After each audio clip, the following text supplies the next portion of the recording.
السلام علیکم دوستو، ہمارے چینل کو لازمی سبسکرائب کر لیں اور ویڈیو اگر اچھی لگے تو لائک اور شیئر بھی کریں۔ اے نبی مکرم صلی اللہ علیہ وسلم، میرے بندوں کو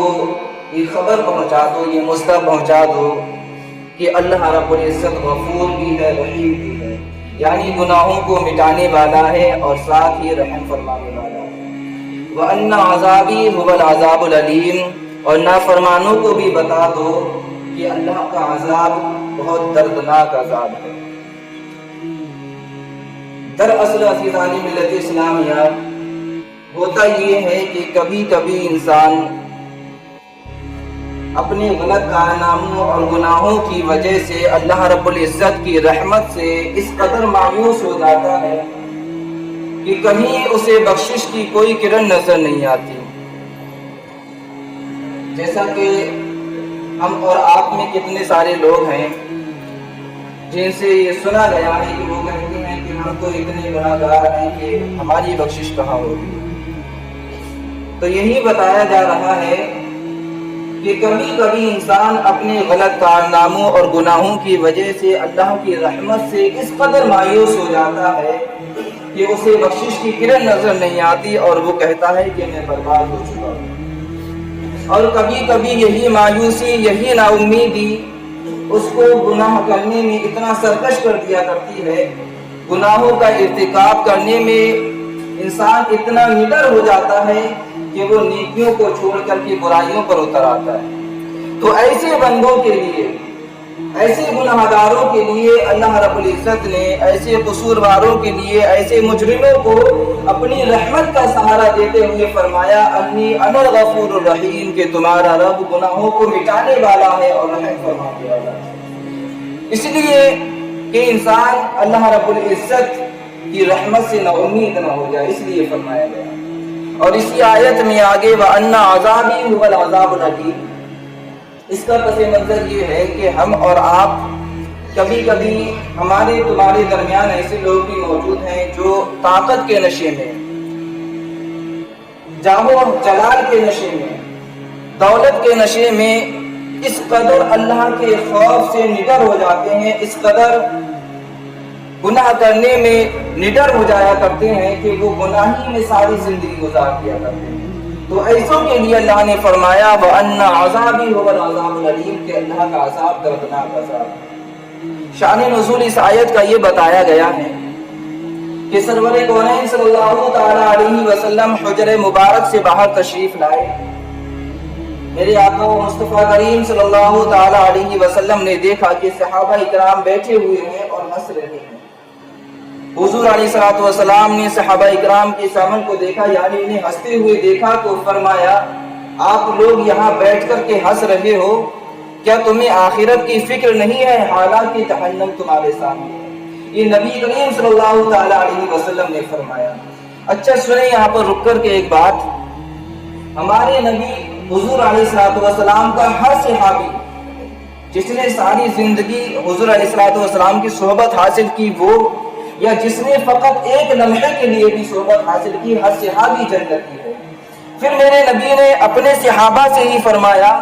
کیا تمہیں آخرت کی فکر نہیں ہے؟ حالانکہ جہنم تمہارے سامنے ہے۔ تو ایسا اس لیے ہے کہ حضور علیہ السلام امت کو تعلیم دینا چاہ رہے ہیں کہ امت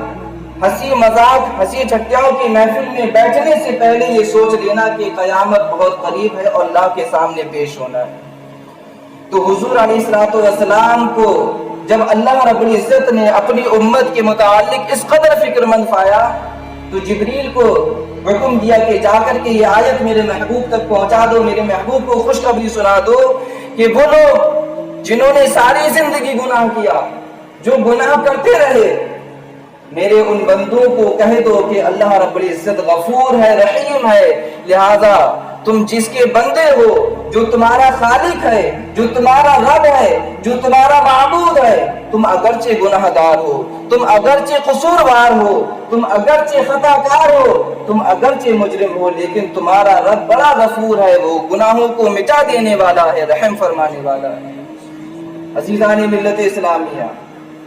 حضور علیہ السلام کی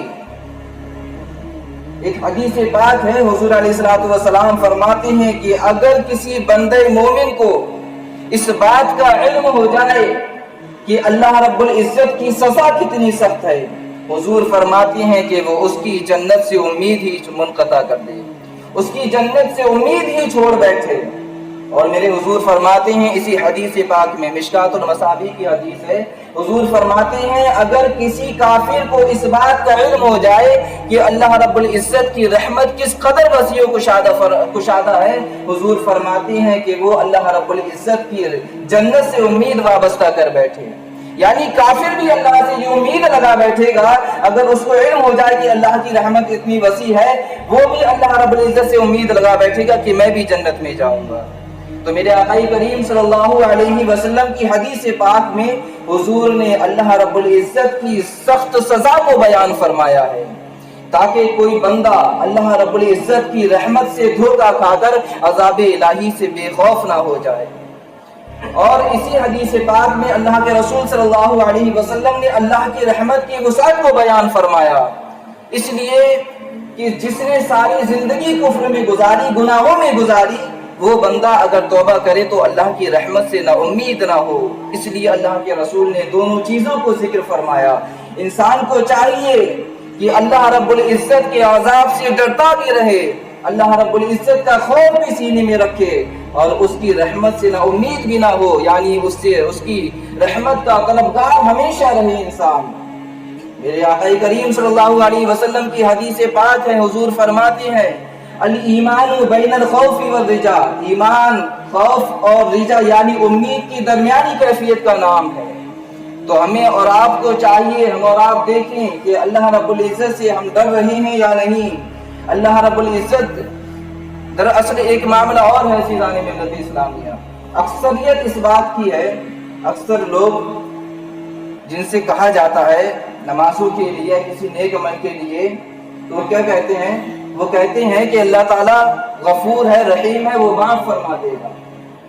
تو سنو، مولانا رومی رحمۃ اللہ علیہ فرماتے ہیں، ایک قول ہے آپ کا، آپ فرماتے ہیں کہ انسان بغیر عمل کیے، یعنی بے عمل انسان بغیر جستجو کیے جو یہ کہتا ہے کہ اللہ غفور ہے، معاف فرما دے گا، کہتے ہیں کہ یہ شیطانی وسوسہ ہے، یہ شیطانی وسوسہ ہے۔ ہمیں اور آپ کو عمل کرنا چاہیے، ہم عمل کریں اور اس کے بعد اللہ سے یہ امید رکھیں کہ اللہ ہماری خطاؤں کو معاف فرما دے گا، یہ ایمان ہے۔ نہ کہ یہ کہ نمازوں کو چھوڑتے رہو، گھر بیٹھے رہو، اللہ کے احکامات کو پامال کرتے رہو اور کہو کہ وہ غفور ہے، وہ رحیم ہے۔ مولانا رومی رحمۃ اللہ علیہ فرماتے ہیں کہ یہ شیطانی وسوسہ ہے تمہارا۔ تو ہم اور آپ اپنا ایمان چیک کریں، اپنی زندگی کا جائزہ لیں کہ ہم کہاں کھڑے ہوئے ہیں، اور یہ کیسی امید ہے اللہ کی رحمت سے میرے بھائیوں کہ عمل بھی نہ کرو اور جنت کے طلبگار ہو۔ آج ہر شخص یہی کہتا ہے کہ میں جنتی، میں جنتی۔ میرے بھائیوں عمل دیکھو، اپنی عمل، کتنے عمل ایسے کرے ہیں ہم نے جو جنت میں جانے کا سبب بنیں گے، کتنے عمل